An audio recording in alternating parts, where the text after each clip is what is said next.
Everyone, welcome back to my channel. My name is Simran and you are watching me on class 10 Adda. I hope आप लोगों ने अब तक channel को subscribe कर दिया होगा और अगर नहीं किया है तो जल्दी से कर दीजिए। तो आज हम करने वाले हैं क्लास 10 फर्स्ट फ्लाइट का chapter 2 Nelson Mandela a long walk to freedom. So basically इस चैप्टर में क्या है, ये नेल्सन मंडेला की ही ऑटोबायोग्राफी है। उन्होंने एक स्पीच दी थी, उसी से रिलेटेड आप लोगों का ये एक चैप्टर है। सो इस चैप्टर में बेसिकली क्या है कि जो साउथ अफ्रीका है उसमें जो अपार्थाइड सिस्टम था, अपार्थाइड सिस्टम क्या होता है, जब वाइट पीपल ब्लैक पीपल को जो है रूल करते हैं या उनको डोमिनेट करते हैं या उनके साथ अच्छा व्यवहार नहीं करते हैं, तो वो एक अपार्थाइड सिस्टम होता है। तो ये चैप्टर आपका उसी के ऊपर है। वैसे आप लोगों को ये चैप्टर बहुत मुश्किल लगता है, लेकिन आज मैं आप लोगों को करवाऊंगी तो आप लोगों को बहुत इजीली समझ आ जाएगा और पूरी एनसीईआरटी के चैप्टर का आप लोगों को एक्सप्लेनेशन भी मिल जाएगा और इंपॉर्टेंट पॉइंट्स भी मैं आप लोगों को बताऊंगी। तो चैनल को सब्सक्राइब जरूर करना, वीडियो में बने रहना और बाकी की वीडियोज देखने के लिए लिंक डिस्क्रिप्शन बॉक्स में है। तो चलिए आज के अपने इस चैप्टर को हम स्टार्ट करते हैं, Nelson Mandela a long walk to freedom. So इस चैप्टर में क्या है कि जो नेल्सन मंडेला होते हैं वो जो है साउथ अफ्रीका के लिए जो है फ्रीडम स्ट्रगल के लिए वो फाइट करते हैं, जिसके अंदर वो 30 ईयर्स के लिए प्रिजन में भी रहकर आते हैं और वो साउथ अफ्रीका के फर्स्ट ब्लैक प्रेसिडेंट भी बनते हैं। सो इस चैप्टर में क्या है, Nelson Mandela fought for freedom struggle, spend 30 years in prison during the fight. Nelson Mandela जो है वो फ्रीडम स्ट्रगल के लिए जो है फाइटिंग करते हैं, 30 ईयर्स प्रिजन में रहकर आते हैं। 1994 में first free elections were held, then he became first black president. जैसा कि मैंने आप लोगों को बताया कि वो फर्स्ट ब्लैक प्रेसिडेंट बनते हैं। और 1994 में फ्री इलेक्शंस क्या होते हैं, जब डेमोक्रेसी इस्टेब्लिश हो चुकी थी, उनको जो है अपार्थाइड सिस्टम से राहत मिल चुकी थी, तो तब जो है डेमोक्रेसी जब इस्टेब्लिश हुई तब इलेक्शंस होते हैं और जो नेल्सन मंडेला होते हैं वो फर्स्ट ब्लैक प्रेसिडेंट बनते हैं साउथ अफ्रीका के। फर्स्ट इंडिपेंडेंट गवर्नमेंट इस्टेब्लिश, अब एक इंडिपेंडेंट गवर्नमेंट इस्टेब्लिश होती है पहली बार, तो एक इनॉग्रेशन सेरेमनी होती है।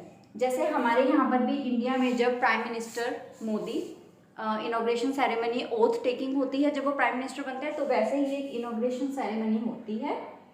और वो इनॉग्रेशन सेरेमनी कब होती है, 10 मई को। कब होती है, 10 मई को वो इनॉग्रेशन सेरेमनी होती है। और वो इनॉग्रेशन सेरेमनी कहाँ पर होती है, ये आप लोगों को 1 मार्क क्वेश्चन आता है, तो इसको आप लोग जो है नोट डाउन कर लेना। So lovely sandstone amphitheatre formed by the union buildings in Pretoria. So ये आप लोगों का 1 मार्क्स के पॉइंट ऑफ व्यू से बहुत इंपॉर्टेंट क्वेश्चन है। इनॉग्रेशन जो है वो कहाँ पर हुई थी। अब इनॉग्रेशन जो थी ना, वो सिर्फ साउथ अफ्रीका ही वेट नहीं कर रहा था, पूरा वर्ल्ड उस इनॉग्रेशन में नेल्सन मंडेला क्या स्पीच देंगे, पूरा वर्ल्ड उसका वेट कर रहा था। क्यों कर रहा था, क्योंकि Nelson Mandela first black president थे। जितने भी लीडर्स थे, जितने भी जो अदर कंट्रीज के जो लीडर्स थे, वो सब वेट कर रहे थे कि वो आज ओथ टेकिंग में क्या करेंगे, फर्स्ट ब्लैक प्रेसिडेंट बने हैं। सो अभी हमने देखा कि इनॉग्रेशन सेरेमनी होती है 10 मई को। कहाँ पर होती है, यूनियन बिल्डिंग्स इन प्रिटोरिया, ठीक है, एम्फी थिएटर। मैंने आप लोगों को पूरा नाम अभी शेयर किया है। उसके बाद इस जो इनॉग्रेशन सेरेमनी में नेल्सन मंडेला किसके साथ जाते हैं, अपनी डॉटर जिनानी के साथ। किसके साथ, जिनानी।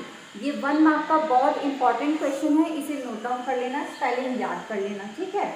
उसके बाद जो नेल्सन मंडेला होते हैं फर्स्ट ब्लैक प्रेसिडेंट बनते हैं, ये बात सबको क्लियर है। जो मिस्टर डी क्लर्क होते हैं, मिस्टर डी क्लर्क, वो कौन होते हैं, सेकंड डिप्यूटी प्रेसिडेंट। अगर mister de Klerk second deputy president है तो फर्स्ट डिप्यूटी प्रेसिडेंट कौन बनता है, वो बनता है टैबो म्बेकी। टैबो म्बेकी आप लोगों के फर्स्ट डिप्यूटी प्रेसिडेंट होते हैं। और जब इनकी ओथ टेकिंग हो जाती है, उसके बाद जब नेल्सन मंडेला जो है अपनी स्पीच स्टार्ट करते हैं, तो अब हम उस स्पीच में देखेंगे कि वो क्या इंपॉर्टेंट पॉइंट्स बताते हैं। मैं आप लोगों को 6 to 7 पॉइंट्स में ही उनकी पूरी स्पीच क्लियर कर दूंगी और वो पॉइंट्स ऐसे होंगे जो आप लोगों के पेपर के पॉइंट ऑफ व्यू से भी बहुत इंपॉर्टेंट होंगे और आप लोगों की जो है पूरी उनकी जो स्पीच है वो उसमें कवर हो जाएगी। तो चलिए अब देखते हैं कि उन्होंने अपनी स्पीच में क्या बोला था। सो नेल्सन मंडेला अपनी स्पीच कैसे स्टार्ट करते हैं, वो अपनी स्पीच में क्या कहते हैं, वो कहते हैं लिबर्टी दैट अफ्रीकन्स गॉट। जो अभी अफ्रीकन्स यानी साउथ अफ्रीका को जो फ्रीडम मिला है वो कैसे मिला है, एक्स्ट्रा ऑर्डिनरी ह्यूमन डिजास्टर। जो ह्यूमन डिजास्टर, यानी कि वो उस चीज़ को क्या नाम देते हैं, जो लोगों ने सेक्रीफाइस किए होते हैं, जो उन्होंने डिस्क्रिमिनेशन को सहा होता है, वो उसको नाम देते हैं extra ordinary human disaster. So extra ordinary human disaster की वजह से उनको जो है लिबर्टी मिलती है। ही थैंक डिस्टिंग्विश्ड इंटरनेशनल गेस्ट, जो भी वहाँ पर इंटरनेशनल गेस्ट आए होते हैं वो उनको थैंक करते हैं, उनके लिए जो है आभार प्रकट करते हैं, क्योंकि ये एक common victory for justice, peace and human dignity. वो कहते हैं कि ये हम सबकी जीत है, victory, peace and human dignity. He was proud that country was now free, वो बहुत प्राउड फील करते हैं कि अब जो कंट्री है वो फ्री है, फ्रीडम है उसके पास, and pledged freedom would continue forever, और वो कहते हैं कि जो ये फ्रीडम है ये हमेशा के लिए कंटिन्यू रहेगा। सेकेंडली वो क्या कहते हैं, army of nation has accepted the democracy setup, कि जो आर्मी है उसने भी इस डेमोक्रेसी सेटअप को जो है एक्सेप्ट कर लिया है, क्योंकि अब वो आर्मी जो है, आर्मी के जो लोग हैं वो उनको सैल्यूट कर रहे हैं। वो कहते हैं ये वही आर्मी है जो थोड़े टाइम पहले मेरे को सैल्यूट करने नहीं, मुझे अरेस्ट करने आए थे।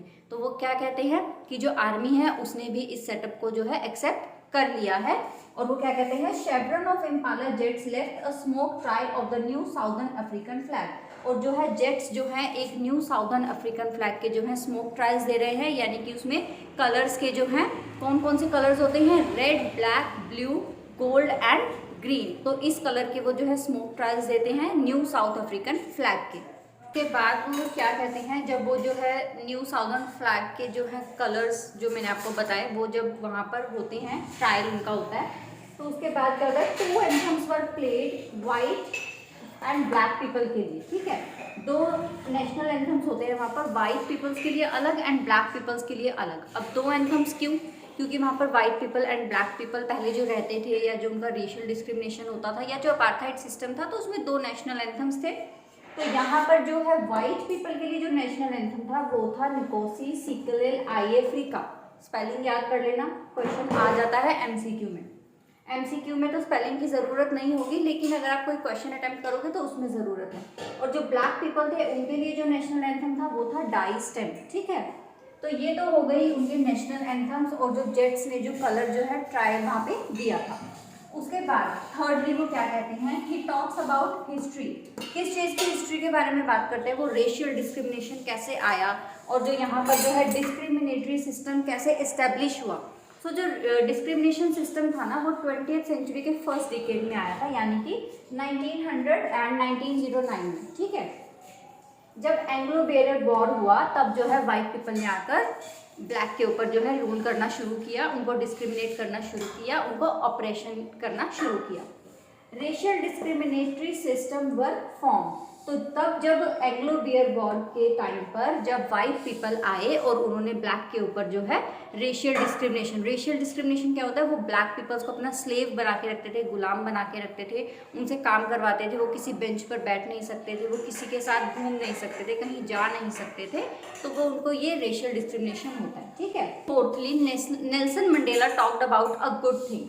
अब आप लोग सोचेंगे कि अब इसमें गुड थिंग क्या हो सकती है, जब इतनी फाइटिंग हो रही है, रेशियल डिस्क्रिमिनेशन हो रहा है, वहाँ पर जो है अपार्थाइड सिस्टम है, तो उसके अंदर एक अच्छी बात ये थी, नेल्सन मंडेला ने हमें बताया कि Africa found man who had courage, wisdom, generosity, like, यहाँ पर आपको कुछ एग्जाम्पल्स हैं, आप लोगों की बुक में जो है कुछ इस तरह से आप लोगों को फोटोज़ भी मिलेंगी, ये देखो।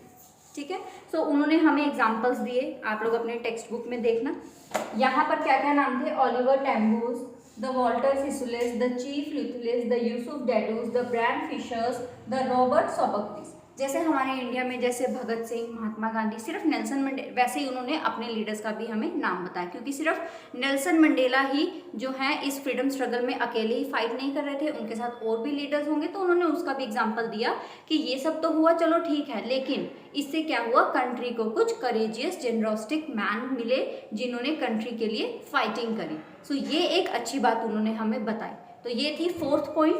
आई होप आप लोगों को समझ में आ रहा होगा, अगर आपको समझ में आ रहा है तो चैनल को सब्सक्राइब जरूर करना। तो चलिए अब चलते हैं 5th पॉइंट पर। Fifthly he explain the meaning of courage. अब करेज क्या होता है, करेज वो नहीं होता कि आपको तो डर ही नहीं लगता and you are courageous. No, courage वो होता है कि जो अपने डर पर काबू पाता है, जो अपने फियर को ओवरकम करता है। असली करेजियस तो वो है, जैसे ब्लैक पीपल, उन्होंने डिस्क्रिमिनेशन के अगेंस्ट अपनी आवाज़ उठाई, तो उन्होंने अपने डर पर काबू लाया, तो वो क्या हुआ, उन्होंने अपने फियर को ओवरकम किया, तो ये हुआ उनका करेजियस फैक्टर। तो जो ब्लैक पीपल थे वो हुए करेजियस। वाइट पीपल के ऊपर तो कोई ऑपरेशन ही नहीं था, कोई रेशियल डिस्क्रिमिनेशन ही नहीं था, तो उन्होंने क्या करेजेस दिखाया, कुछ भी नहीं। तो जो मेन करेज दिखाया वो किसने दिखाया, ब्लैक पीपल ने। तो ये होता है courageous. He says man and women tremendous courage. जो मैन एंड वुमेन है उन्होंने अपना ट्रिमेंडस करेज दिखाया। उसके बाद बात करते हैं ऑपरेसर्स एंड ऑपरेस्ड की। तो सबसे पहले ऑपरेस्ड क्या होते हैं, OPPRESED। ऑपरेस्ड यहाँ पर थे ब्लैक पीपल जिनके ऊपर अत्याचार हो रहा था। एंड ऑपरेसर्स क्या थे, ऑपरेसर्स थे वाइट पीपल जो अत्याचार कर रहे थे। तो इसी पॉइंट से रिलेटेड वो हमें 6th पॉइंट में क्या समझाते हैं, he says hatred is taught to people.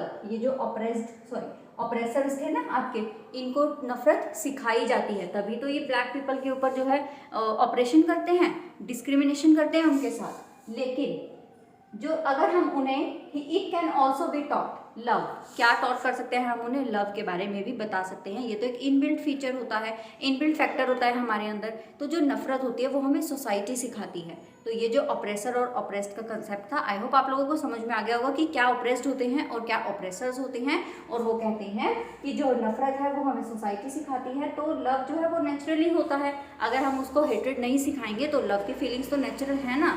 और ये कहकर वो अपनी स्पीच को जो है ख़त्म कर देते हैं। अब हम बात करेंगे ऑटोबायोग्राफिकल कंटेंट के बारे में, जो नेल्सन मंडेला ने हमें अपनी उस स्पीच से हटकर बताया। तो उन्होंने क्या बात करी, उन्होंने बात करी ट्विन ऑब्लिगेशंस के बारे में। ये ट्विन ऑब्लिगेशंस क्या है, ऑब्लिगेशंस क्या होते हैं जो हमें फॉलो करने ही पड़ते हैं या हमें फॉलो करने चाहिए।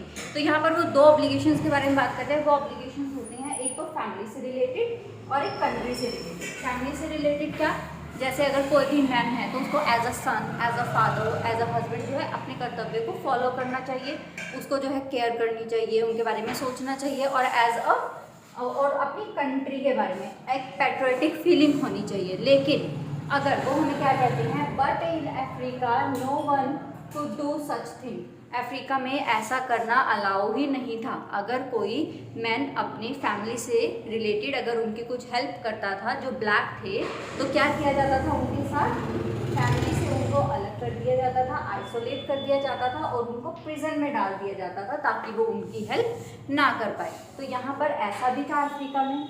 लेकिन इसी बात को बताते बताते नेल्सन मंडेला हमें क्या बताते हैं, नेल्सन मंडेला हमें अपने चाइल्डहुड डेज के बारे में बताते हैं। वो कहते हैं he was free to enjoy his life and follow his tribe rules। वो कहते हैं कि जब मैं बचपन में छोटा था ना, तब तो ये ऑपरेशन का था ही नहीं, कुछ ऐसा ऑपरेशन किसी के ऊपर कोई कुछ करता ही नहीं था, अपार्थाइड सिस्टम था ही नहीं, तो वो अपनी लाइफ को फुली इंजॉय करते थे और जो उनके फादर उन्हें रूल्स रेगुलेशन में रखते थे वो उन्हें फॉलो करते थे और जो उनके ट्राइब से रिलेटेड थे वो उनको फॉलो करते थे। लेकिन जैसे जैसे वो ग्रोन अप हुए और वो जो है लोअर वैली सिटीजन बने, जॉब करने लगे, तो उन्होंने ऐसा रियलाइज़ किया कि अब उन्हें जो है क्रिमिनल भी बनना पड़ेगा। जब ऑपरेशन स्टार्ट हुआ, क्रिमिनल बनकर ही वो सबकी जो है हेल्प कर सकते हैं। वाइट पीपल जो ब्लैक को रूल कर रहे हैं, उनको ऑपरेस कर रहे हैं, उसके लिए वो लड़ सकते हैं। तो उन्होंने क्या किया था, उन्होंने ही join national African Congress.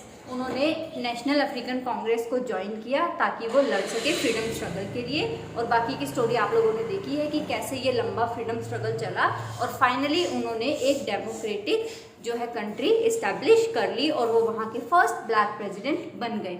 Last में वो इस चैप्टर को कैसे एंड करते हैं या इसको जो है कैसे एंडिंग है इस चैप्टर की, वो है ऑपरेस्ड एंड ऑपरेसर अलाइक। वो कहते हैं चाहे ऑपरेस्ड हों चाहे ऑपरेसर हों, दोनों एक जैसे हैं, क्योंकि they both are robbed of their humanity. वो तो अत्याचार सह ही रहे हैं, लेकिन जो अत्याचार कर रहे हैं उनको भी तो कंटिन्यू अत्याचार करते रहना है, सहने वाले सहते रहेंगे, वो करते रहेंगे। They both are prisoner of hatred. अगर वो हेट्रेड सह रहे हैं, नफरत सह रहे हैं, तो वो भी तो हेट्रेड कर रहे हैं, वो भी तो नफरत कर रहे हैं, तो दोनों क्या हैं, प्रिजनर हैं, दोनों ही एक जैसे हैं। तो वो इस बात के साथ जो है हमारा ये चैप्टर कंप्लीट होता है। आई होप आप लोगों को चैप्टर समझ में आया होगा। तो प्लीज़ मेरे चैनल को सब्सक्राइब करना, जल्द ही हम इसके इंपॉर्टेंट क्वेश्चंस डिस्कस करेंगे। मिलते हैं नेक्स्ट वीडियो में, बाय बाय।